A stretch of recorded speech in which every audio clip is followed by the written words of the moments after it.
Grocery store, Tuesday.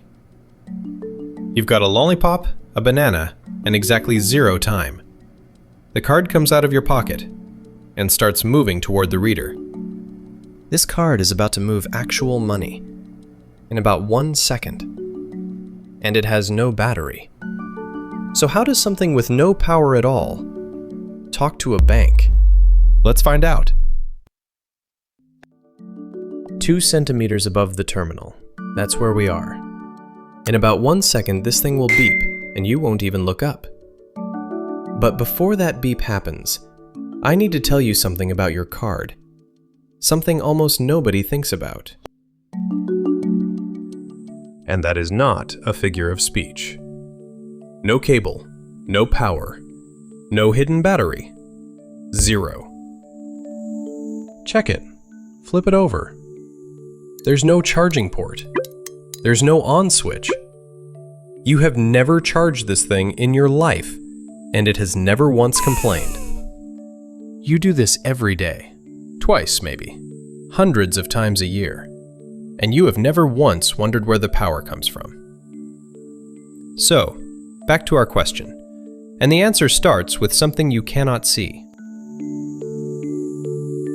Because the terminal is doing something you can't see. It's shining.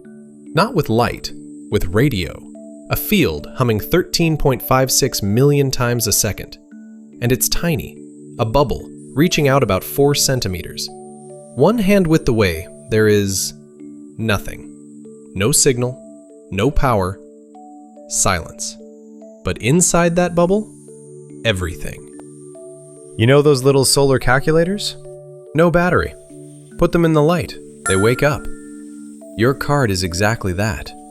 The terminal's field is the light.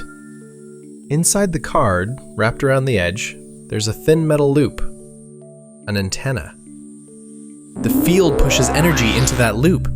And for the first time today, your card has electricity. It wakes up. First words. The terminal asks, "Who are you?" The card answers, "I'm a card. I do payments. Here's the language I speak." It's not small talk. It's 2 machines agreeing on the rules in a few hundredths of a second. And then the terminal gets to the point. It says the number that matters, 420, this store, right now. Please confirm. And it asks the card to do the one thing only the card can do. And here's what the card does not say. It never reveals your balance. It can't. It doesn't know it. The terminal will never learn how much you have. It's not allowed to ask, and there's nobody here who could answer. The only one who knows is far away.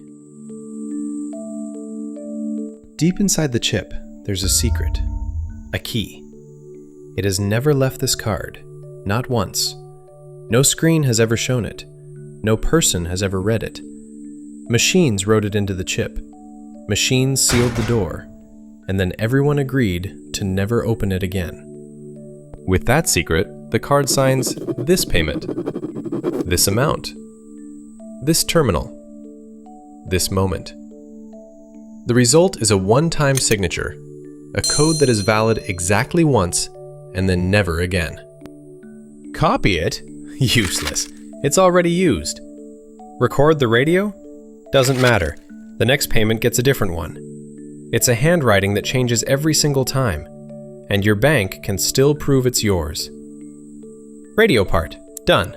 0.3 seconds.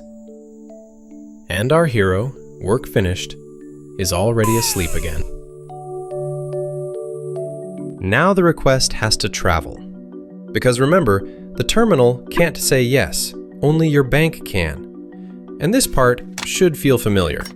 Amount, card details, signature, sealed into little data packets. If you've seen our first episode, yes, those packets. The same internet, the same cables under the same streets. The terminal hands them to the store's network, and the request leaves the building. Destination? Your money. First stop, the store's bank. Every shop has one. It's where the store's money lives. But here's the problem. Your money doesn't live there. Your money lives at your bank. And those two might be across the country from each other. Or across the planet. Thousands of banks all over the world, and any card can tap at any store. Somebody has to connect all of them. All the time. You've seen the logo on your card. Visa, MasterCard. So here's the thing. Visa is not a bank. Visa doesn't have your money. Nobody on earth has a Visa account. Visa is the road. A road network connecting thousands of banks, built for exactly one kind of traffic. Payments. The request takes that road. And it is not alone. Right now, this exact moment, millions of taps are traveling that network. Yours is one of them. Junction after junction, routed like traffic. Direction? Your bank. Your bank opens the request. It has never heard of this store. It doesn't care about the lollipop. It cares about exactly 3 questions. 3 stamps. Stamp 1. Is the money actually there? Balance? Daily limit? Checked. Stamp 2. Is this card okay? Not reported stolen, not blocked, not expired. Checked. Stamp 3. Is this you? In a fraction of a second, a computer compares this payment to your normal life. A lollipop in your hometown on a Tuesday? Fine. 3 TVs on another continent 4 minutes after the lollipop? That gets interesting. Today, 1 lollipop. Stamp. The answer races back. Same road, opposite direction. Out of your bank, across the network, into the store, into the terminal.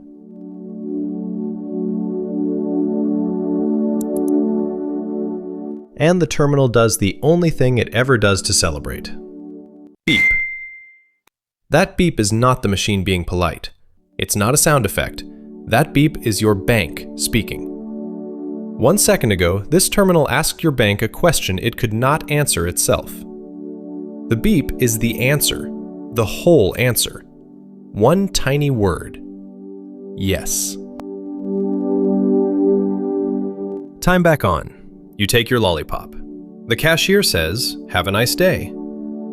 And a message has crossed the country and come back between 2 of your heartbeats. Let's watch the whole thing again. In real time. Ready? Don't blink.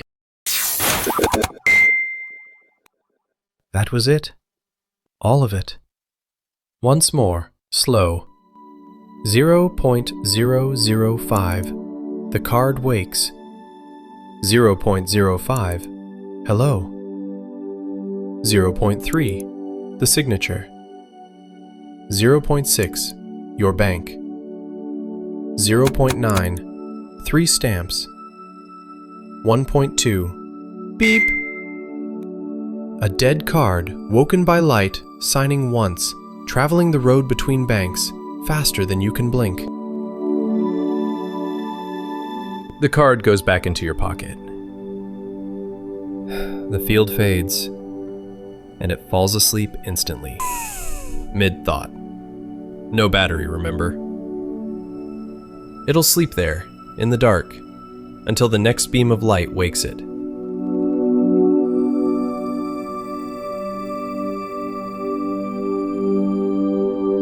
You did all of this today. Maybe twice. A dead card, a secret it never shows, an invisible light, and a road between banks. All of it for 1 lollipop. And next time, your friend clicks. 1 block goes up in Minecraft, and a heartbeat later, it's on your screen. 2 computers, maybe 2 countries, 1 shared world. Who really places that block? Next time, on Frame Zero. Every story starts at Frame Zero. Subscribe. You know where the button is.